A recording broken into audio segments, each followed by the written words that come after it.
కుక్కలను చాలా మంది పెంపుడు జంతువుగా పెంచుకుంటారు. వాటిని ఇంట్లో సొంత మనిషిగా ట్రీట్ చేస్తారు.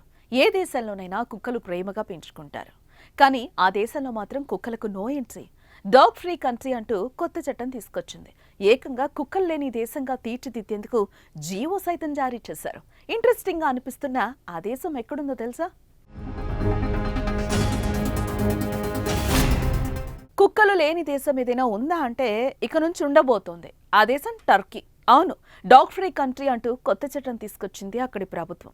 మరి ఇప్పటి వరకు ఉన్న కుక్కలను ఏం చేయబోతున్నారు, వాటిని ఏం చేయాలని అనుకుంటున్నారు అనేది ఆసక్తికరంగా ఉంది.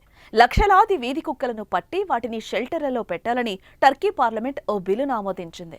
టర్కీలో ఉన్న దాదాపు 4 మిలియన్ల కుక్కలను పట్టి షెల్టర్లకు తరలించాలని ఈ చట్టంలోని సారాంశం. టర్కీ అధ్యక్షుడు తయ్యిప్ ఎర్డోగాన్ పార్టీ ప్రతిపాదించిన చట్టం ప్రకారం మున్సిపాలిటీలు వీధుల్లో విచ్చలవిడిగా తిరిగే కుక్కలను పట్టి షెల్టర్లలో పెట్టాలి. చికిత్స నయం చేయలేని వ్యాధులున్న కుక్కలను నిర్మూలించాలి. అయితే ఈ చట్టాన్ని జంతు ప్రేమికులు తీవ్రంగా వ్యతిరేకిస్తున్నారు. దేశవ్యాప్తంగా ఆందోళనలు కూడా చేపట్టారు.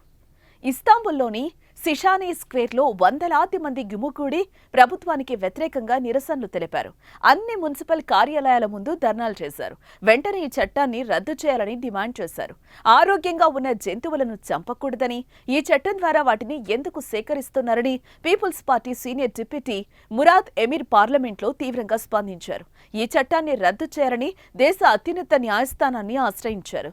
ఇక డాగ్ ఫ్రీ కంట్రీ తీసుకురావాలంటూ టర్కీ ప్రభుత్వం తీసుకొచ్చిన నిర్ణయంపై న్యాయస్థానాలు ఎలా స్పందిస్తాయో చూడాలి.